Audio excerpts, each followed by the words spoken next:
So pri vas evidentirana imena za ministrsko mesto? Evidentiramo približno, prej sem rekel, 3/4, dobrih 60 imen je za mesta poslank in poslancev v državnem zboru, ker je to na dnevnem redu. In ker je to ne samo stopnica na poti do ministrskih mest, ampak tisto, kar je pravzaprav na volitvah najpomembnejše in nadrejeno vsemu ostalemu. Tako da to vrstnega evidentiranja se ne gremo, se tudi ne bomo šli.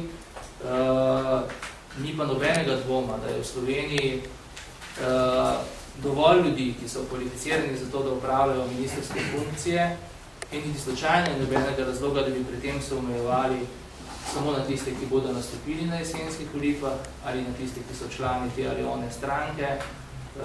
Mislim, da to je tudi potrebno vrniti v igro razmisleke, ki so v preteklih nekaterih vladah že bili, da je potrebno dati neko kompetenco in privabiti v politično odločanje tudi ljudi, ki imajo drugačne poglede, da je treba takšnemu razmišljanju vrniti neko domovinsko pravico. Kako pa vi tudi komentirate nekaj poziv, se razmišljanje družega predsednika Kučana na poslanskem večeru vaše poslanke, mislim, da je šlo predvsem takli razmisliki so krivajo zlasti na vaš račun, da se nehajte stranke, ki ste programsko sposobni sprenevedati in da že naprej volivcem vendarle povejte, da ste sposobni po volitvah programsko sodelovati v koaliciji. Da je kot predvsem na vaš, konkretno osebno na vaš račun. Vi ste edini od teh prvakov, ki niste zelo jasno povedali glede programske koalicije. Jaz tega nisem tako razumel, teh izjav, koliko sem jih iz medijev zasledil.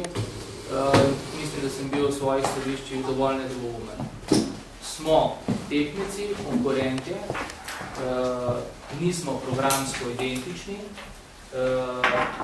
in volivci nam bodo, in je prav, da imajo možnost, da med nami izberejo oziroma se izberejo tisto stranko, tisto ekipo ljudi, ki jim je bližje po svojem razmisleku, po svojem vrednostnem sistemu.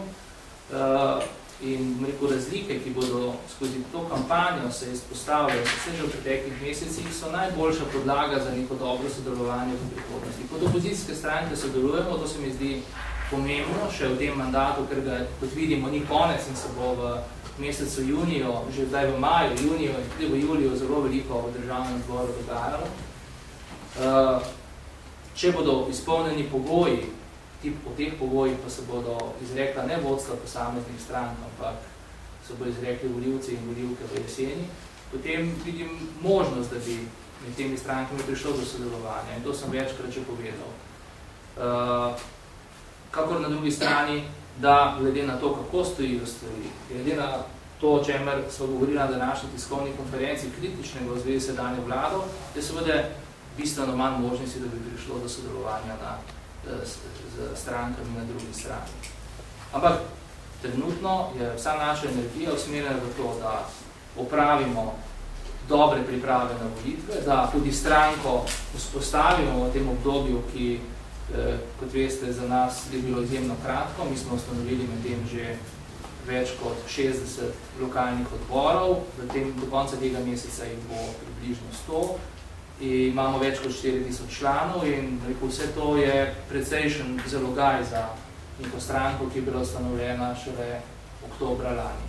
In v tem smislu smo zadovoljni tako z pripravami na to preizkušnjo jesensko, kot tudi z